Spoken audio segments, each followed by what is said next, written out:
जैसे काफ़ी लोग हैं जिनसे मैं मिलता हूँ तो वो लोग कहते हैं कि हम इतने 1.5 घंटे प्राणायाम करते हैं, हम 1000 कपालभाति करते हैं, लेकिन हमें कोई फ़र्क नज़र नहीं आ रहा। तो ये चीज़ बताओ कि फ़र्क कब नज़र आएगा? जब हम इसके नियमों का पालन करेंगे। पहला नियम, आपको सुखासन में बैठना है या पद्मासन में बैठना है या अधपद्मासन में बैठना है या वज्रासन में बैठना है। तो सबसे पहला नियम कौन सा होता है कि हमें सही तरीके से बैठना होता है। दूसरा नियम क्या होता है कि हमें ज्ञान मुद्रा बनानी होती है। दूसरा नियम क्या है? ज्ञान ज्ञान मुद्रा। और तीसरा नियम है आपकी कमर और गर्दन सीधी होनी चाहिए। आपकी कमर और गर्दन सीधी नहीं होगी तो आप कितना भी प्राणायाम कर लेना, उस प्राणायाम का आपको कोई लाभ नहीं मिलेगा। लाभ कब मिलेगा?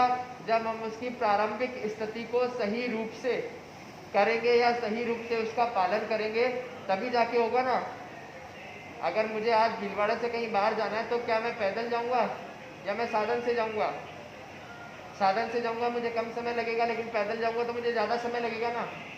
तो ये क्या है कि ये वो साधन है जो आपको सही तरीके से और एक सही उद्देश्य के रूप में सही लक्ष्य तक पहुंचाता है। इसके बाद में आपको सबसे पहले लंबी सांस लेना है और लंबी सांस छोड़ना है। दूसरे में आपको लंबी सांस लेना है, श्वास को शरीर क्षमता के अनुसार अपने शरीर के भीतर रोक के रखना है और पुनः उसको श्वास को धीरे धीरे बाहर निकाल देना है। तीसरे अभ्यास में श्वास लेना है, श्वास को छोड़ना है और श्वास को छोड़ने के बाद अपनी शरीर क्षमता अनुसार जितना समय आप बिना श्वास लिए हुए रह सकते हैं उतना समय आपको बिना श्वास लिए हुए रहना है। ये 3 जब चीज़ें आप करोगे, इससे क्या होगा?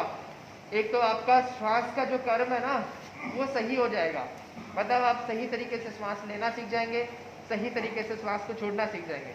दूसरा, जब आप लंबी सांस लेंगे और उस सांस को आप अंदर रोकोगे तो क्या होगा? आपकी फेफड़ों की क्षमता बढ़ेगी। क्या होगा? फेफड़ों की क्षमता। कि आपने सांस लिया, उसको अंदर रोक के रखा तो आपके फेफड़े खुलेंगे ना। तो ये 3 चीजें तो आपको नियमित रूप से रोजाना 5-5 मिनट करनी है। कितना करना है? 5-5 मिनट। एक तो सांस लेना और छोड़ना, श्वास को लेना और श्वास को छोड़ना, श्वास को लेके उसको भीतर रोक के रखना, श्वास को लेना, छोड़ना और बिना श्वास के रुकना। ये 3 क्रिया हो गई। अब इसके बाद में हम आज 2 प्राणायाम और सीखेंगे जो कोरोना के लिए हमारे लिए उपयोगी है।